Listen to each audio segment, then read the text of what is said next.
Citlali Romo with Colin McCarthy. Today's a very special day because it's the first episode of the spring semester and Colin's first. I'm very excited to be here and to be a part of Good Morning Lewis. It's been so weird being behind the camera and now I'm in front of it. And now you're in front of it. Now you're the star of the show. So it is our spring semester. It is my last semester. It's my senior year. How are you feeling about the semester? I'm really excited. This is my last semester as well, and finally to be done with school is so exciting. It's so relieving, right? You're just like, we're almost at the finish line. We're almost there to cut the ribbon. But then I have to start paying loans. I know, but we don't have to think about that right now.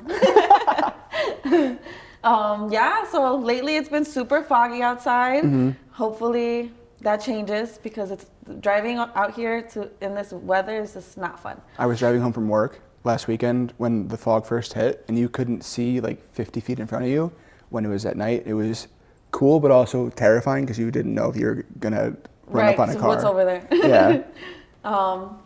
But pretty much we're gonna start with our trending topics and our tweet number one.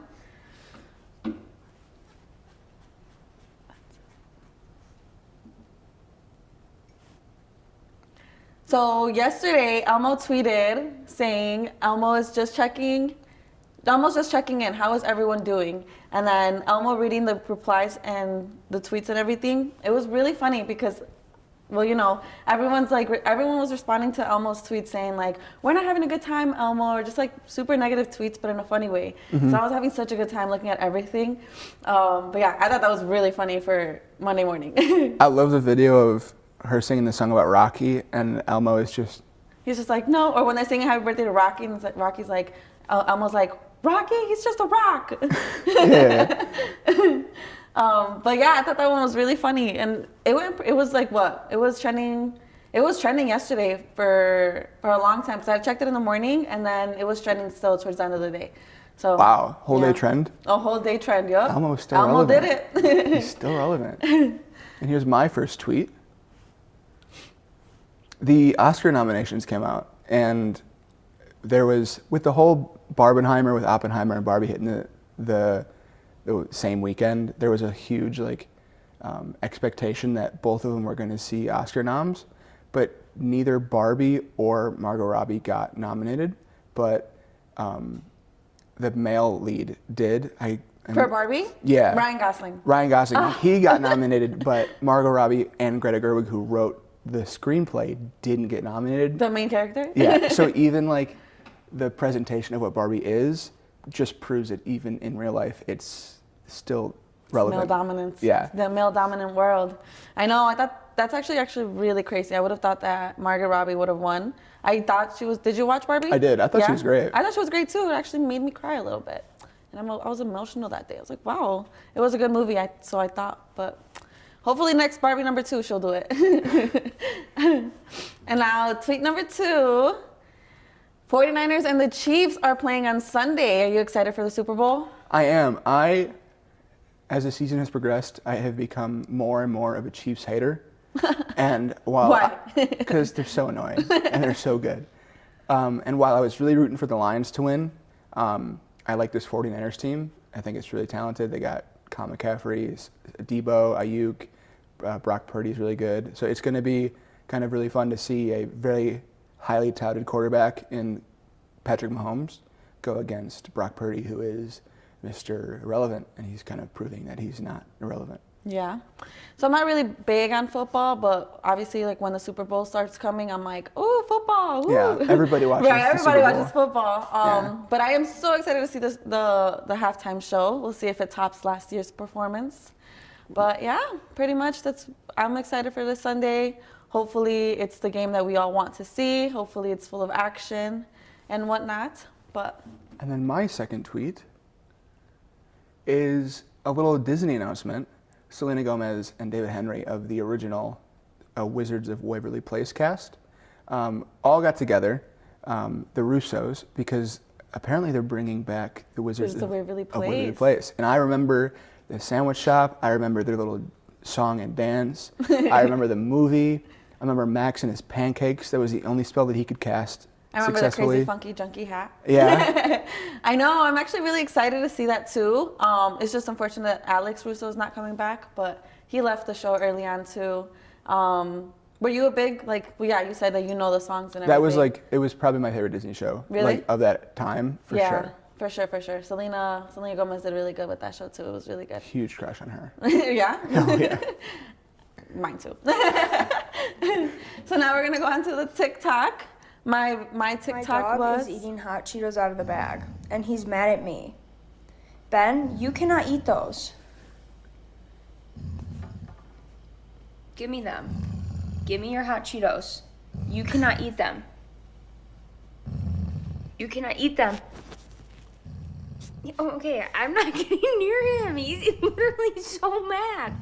This is what hot Cheetos do to Did you hear the growling? people. Yeah. Ben, you're eating them. Give me your Cheetos. Give me your... I'm done. I need to move. Fine, I'll go around. That is so funny. Me in dog form, I love hot Cheetos.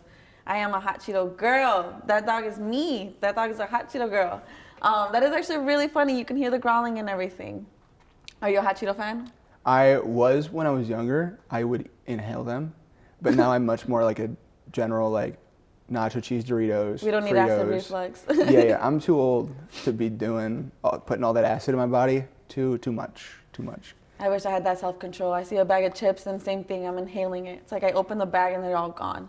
And the dog was eating the flaming hot, the black bag. So those were the extra flaming hot. I love when animals, but like dogs specifically, display like human like traits. It's like, this is my bag, don't touch it. When they start walking and they're like holding the food with their paws. That is so funny. And my TikTok is, I think it's also dog related. Warwick County Sheriff's Office is currently looking for new help. Take your application today at the Warwick County Sheriff's Office. I'll just tap here and see if he'll come up. Slide in. Just have him stand here with his indices. Like that? Like that. I'll just talk. Sit. Stay right there. No. You like Slide in. Warwick County Sheriff's Office is currently taking applications. We are looking for good men and women and canines that will help our department grow in the future. That was funny. I love that even the most disciplined and like properly trained dogs still won't cooperate in front of the Literally law camera. enforcement dog. Yeah, law enforcement like goes through the most rigorous training of any like dog with a job, and acting a still fool. cannot sit still, cannot do Had anything. pretty long nails for for it being like a police dog. Mm-hmm. I expected it to have like trim nails, maybe have them pink or something. That was a beautiful dog. It is a beautiful dog. Wow. Those dogs are very smart. Next up, we share some feel-good stories to surely brighten up your day.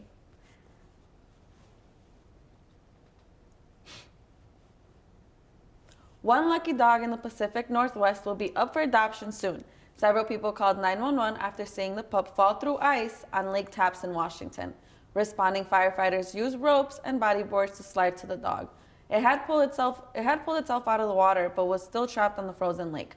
Rescuers finally managed to grab the pooch and bring it to safety. The dog looks to be about 1 year old and is possibly a Shar-Pei mix. A local shelter hopes to have the grateful mutt ready for adoption shortly. Part of an interstate was shut down after a trailer carrying zoo animals caught fire in Grant County, Indiana, early Saturday morning. The Grant County Sheriff's Office shared these pictures on social media. It shows the officers with the animals, which include camels and zebras. Officials say the animals were from Mizpah String Circus in Fort Wayne. All of the animals were safely rescued, and officers even gave them a snack of some hay. The Sheriff's Office says 2 officials were checked out for smoke inhalation. Time to wrap your favorite meat, cheese, or chocolate in flaky, buttery goodness. Today is National Croissant Day, officially celebrated every year on January 30th. The croissant-shaped bread appears to date back to the 13th century. The version we eat today is credited to Austrian military officer August Zane, who opened a bakery in Paris back in 1839. The key to making the perfect modern croissant is laminating the dough.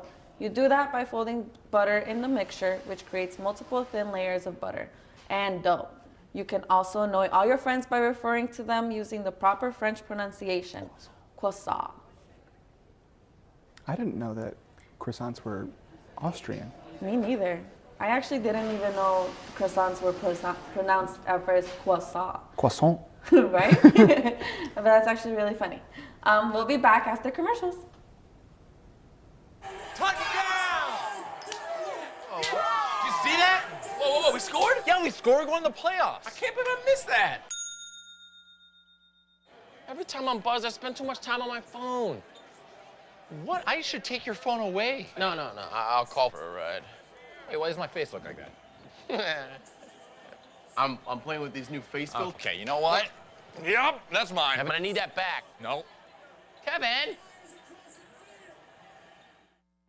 Meet the Scan, a simple procedure whose mission is to detect lung cancer early.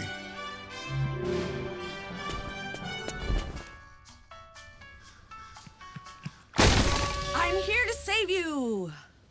But I feel fine. That's great, but you may still be at high risk for lung cancer. Oh man, that's a new fence. If you smoke, early detection could save your life. Learn more at savedbythescan.org. What are you looking for?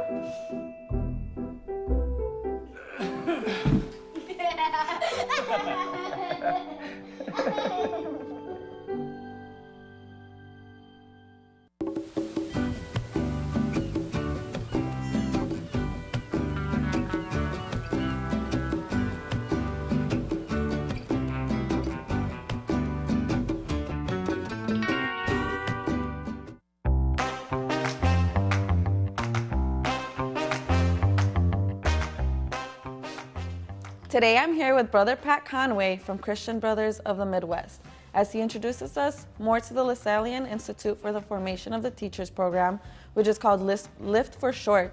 Thank you for joining us today. Thank you, Lally. Appreciate it. Let me start with, what is the LIFT program and how long has the program been at Lewis? Okay, so we're piloting the program this May. I did a program similar to it between 2005 and 2013, where students came from Lewis University, Christian Brothers University in Memphis, and St. Mary's University of Minnesota. The program is designed for young men. It was requested by the Christian Brothers of the United States and Canada. And the reason is to address the need because there are so few men going into education today. In the public schools, only 22% of the teachers are men. And in the Catholic schools, it's 19%. So we're trying to address that need. You said it was what were the three locations? Well, at this point, there are 5 universities participating. St. Mary's in Minnesota, Lewis here in Romeoville, Christian Brothers in Memphis, Manhattan College in New York, and LaSalle University in Philadelphia. So I will be recruiting young men, freshmen and sophomores, from those universities to participate in the program. And it's just freshmen and sophomores? You can't recruit older? Correct. gentlemen? Well, if they'd be willing to go another year, but the reason we're focusing on freshmen and sophomores, we want them to graduate in 4 years and put them on the path toward teacher licensure. So a student could join at the end of the freshman year and certainly accomplish it, and then also sophomore year. Later than that, if they may have to go another semester or two. So it starts to complicate things Sure. a little bit more? Sure. Yeah. Who qualifies to join the program? So again, at this point, we're recruiting young men, and again, it's specifically designed for young men to address the gap that continues to grow. So when I started this, when I started doing it in 2005, it was probably 35 or 40% of the teachers are men. Now it's 22%. Now it's 22%? In the public schools and 19 in the Catholic. So we're trying to get in front of that. Increase that? Yes. What academic and Catholic opportunities do students have when part of the program? Okay, so the program it's actually 2 summers and 1 fall semester. They can earn 31 credits in courses ranging from education, Spanish, sociology, and let's see, well, those courses for sure.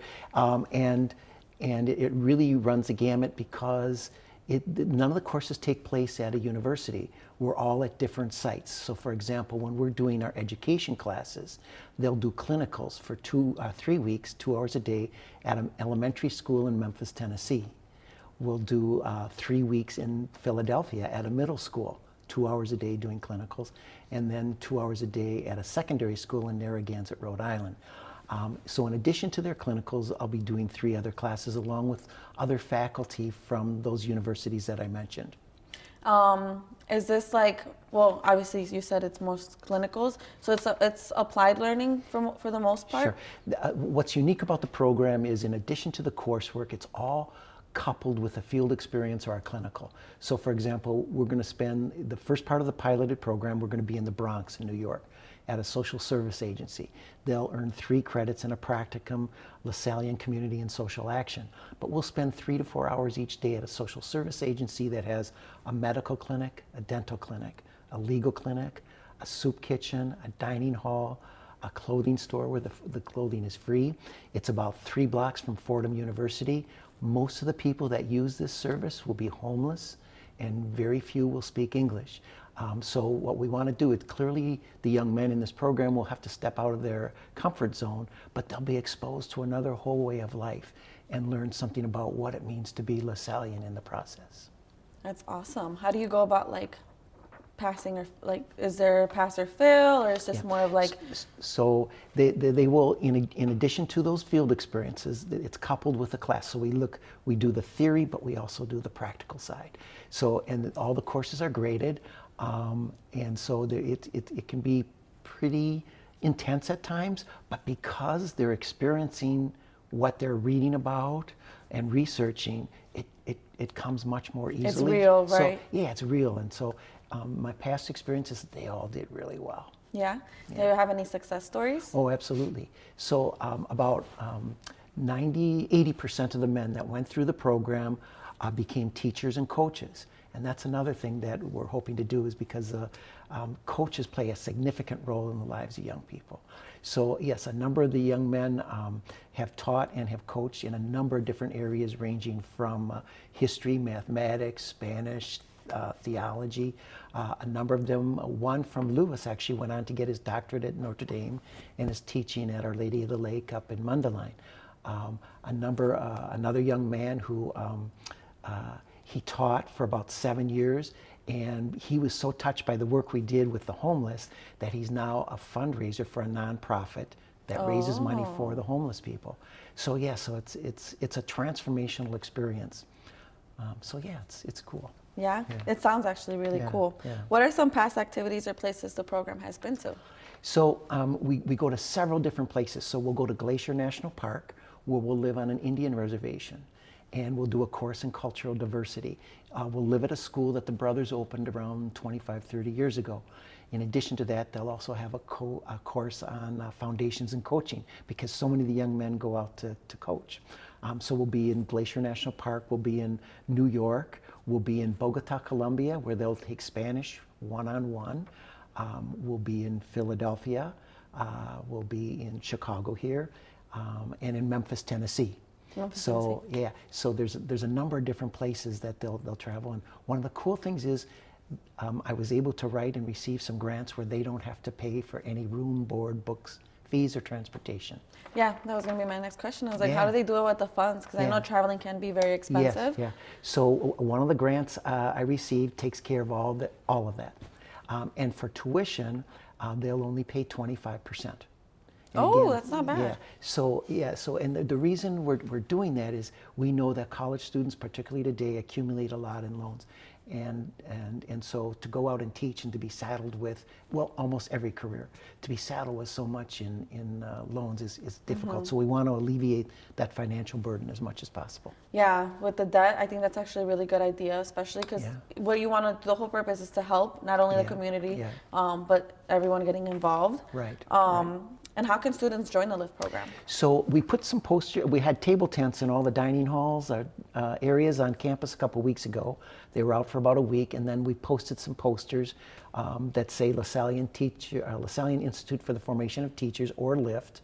And there's a QR code, but also my email, which is pconway@cbmidwest.org.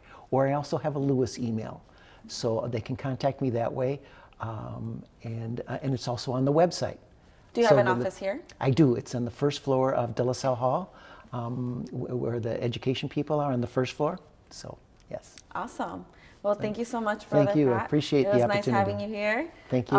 Was there anything else that you wanted to share with us? Just thank you so much, and thank you to Lewis for being so kind and wonderful about hosting the program for all these other universities. Definitely. Thank you for Okay, being here with us. thank you.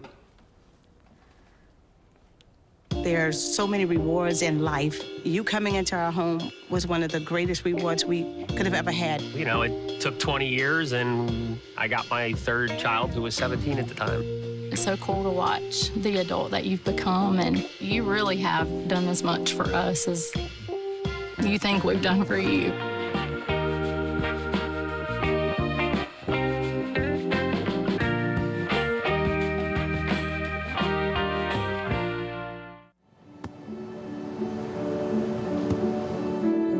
I don't remember how it started.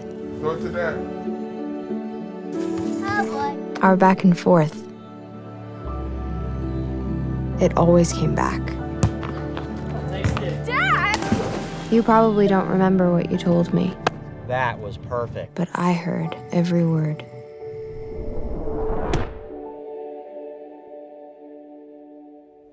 Well, that is it for today. We hope you enjoyed this episode of Good Morning Lewis. Thank you for tuning in, and we'll see you next week. And thank you for having me. Right, you're welcome. Thank you for having me.